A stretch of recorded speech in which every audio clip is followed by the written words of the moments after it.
Very good morning, students.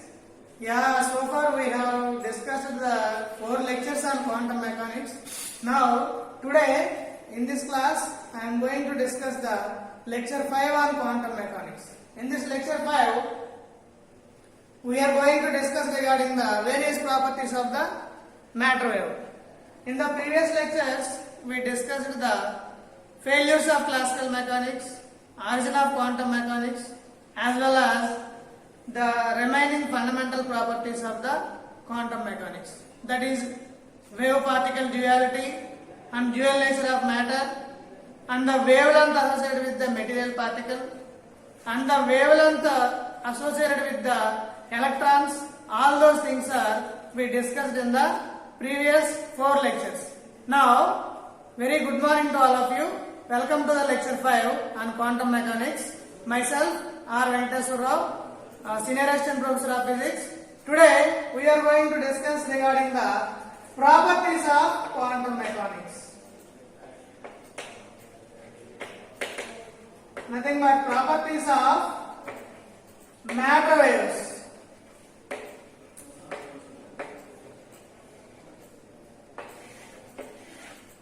If you observe the properties of matter waves, these matter waves are in detail explained by the de Broglie himself.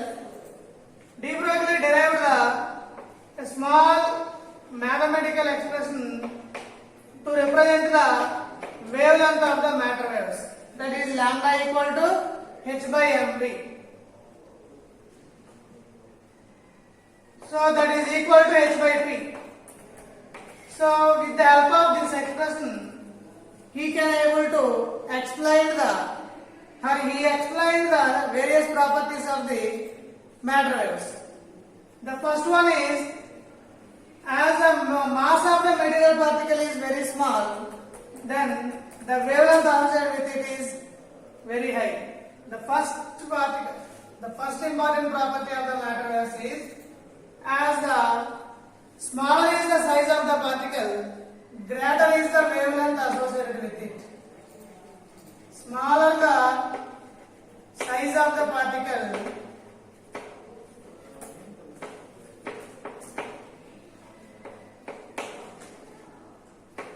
greater is the wavelength associated with it.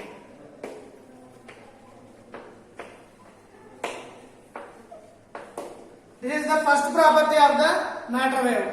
And the second one is, smaller is the velocity of the particle, greater is the wavelength associated with it. So, smaller is the velocity of the particle,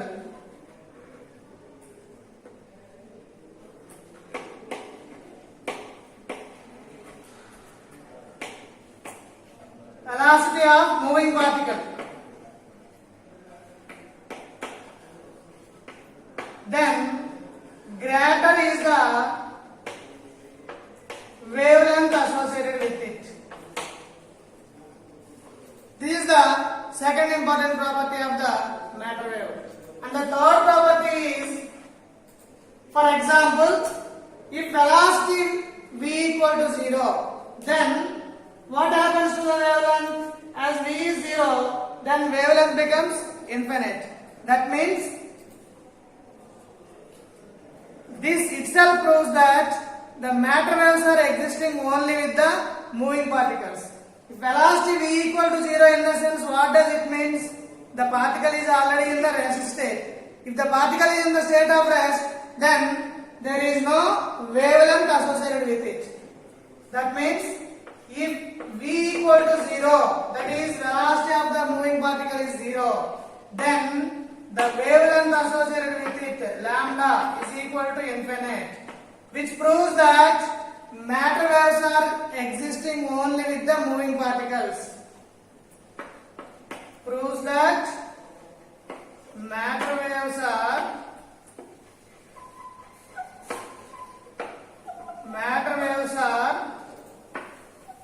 existing with the moving particles only.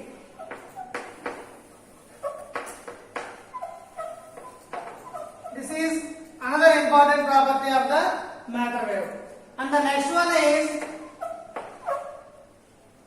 if lambda is equal to 0, then the velocity becomes infinite.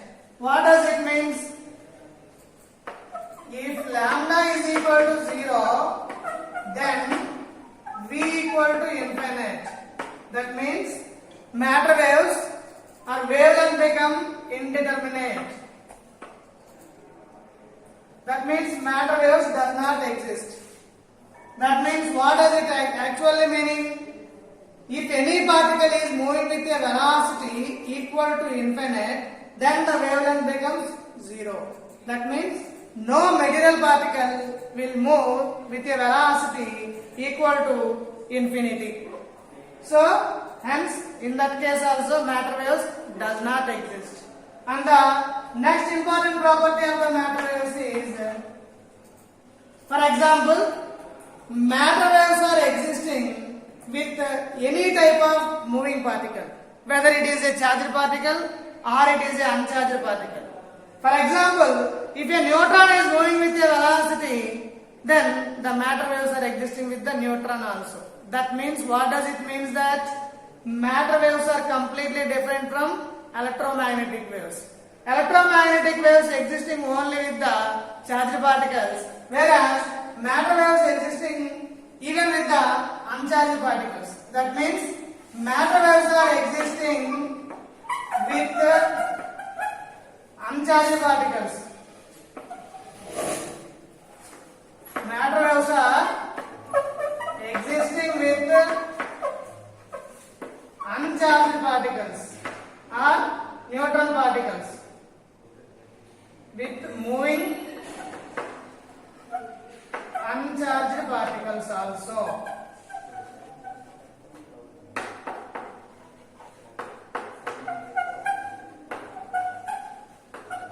That means matter waves are completely different from electromagnetic waves. This is one of the important property of the matter waves. And then we are having one more important property, that is matter waves having the velocity. That means velocity of matter waves depends upon the velocity of material particle, whereas velocity of electromagnetic wave is a constant which is equal to velocity of light. So, velocity of matter wave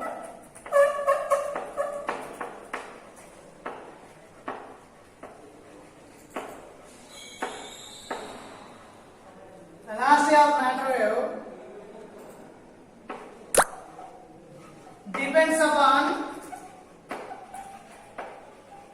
velocity of material particle.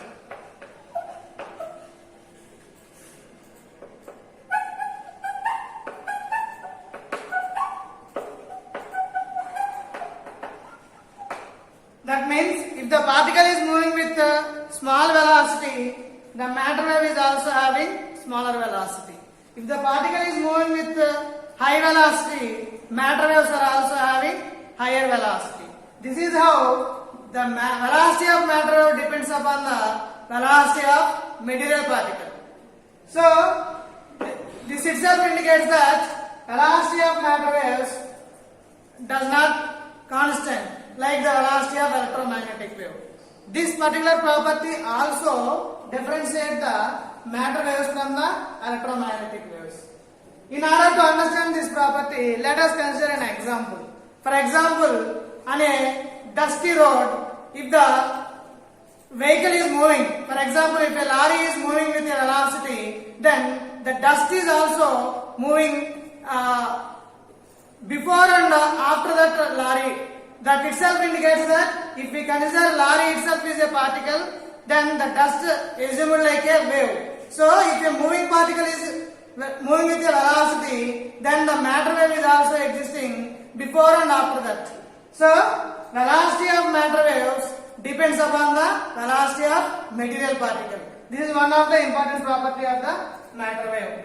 And the one more property of the matter wave is matter waves have dual nature. That means sometimes it behaves like a wave-like properties, sometimes they behave like a particle-like properties. So, this is how dual nature are existing in the case of matter waves.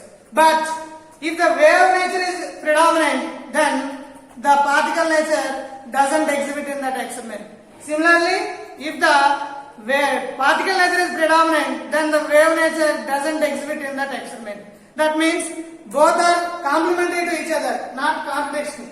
That means sometimes they behave like a wave, sometimes they behave like particle. That means dual nature of the matter wave.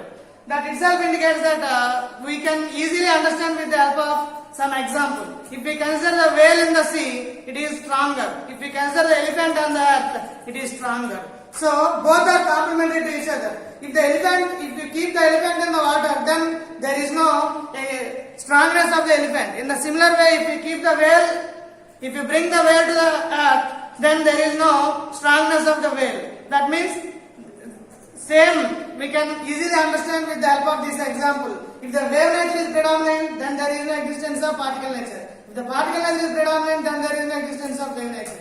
That means dual nature is complementary to each other, not contradiction to each other. This is one of the important property of the dual nature of the matter. And the one more important thing is, last but not least, this particular wave nature is very important in this particular case, because the wave nature of the matter itself indicates that it leads to the uncertainty of the position of the location of the particle, because the wave location can't be identified. These are regarding the properties of the matter waves. And we are having one more important property, that is the matter waves having the velocity greater than velocity of light. That is also, we can easily prove that velocity of matter waves are greater than the velocity of light. This we can prove with a small example. For example, you consider the velocity of matter wave or velocity of any wave.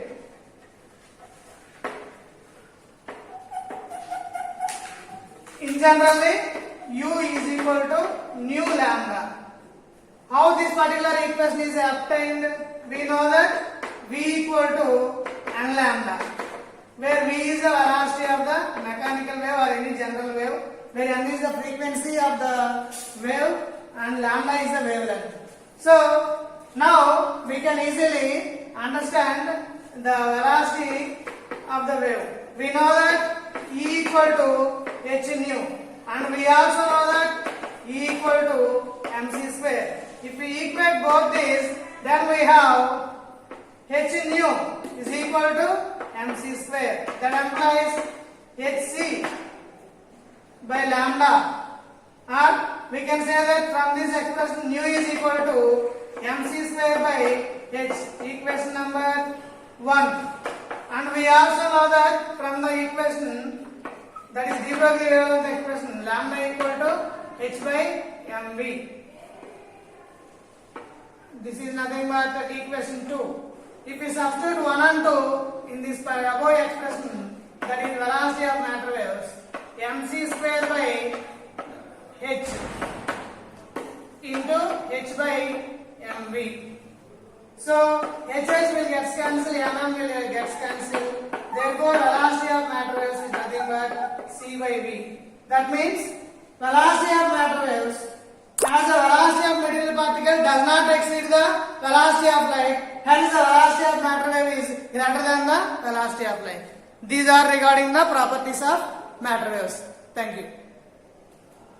No doubt.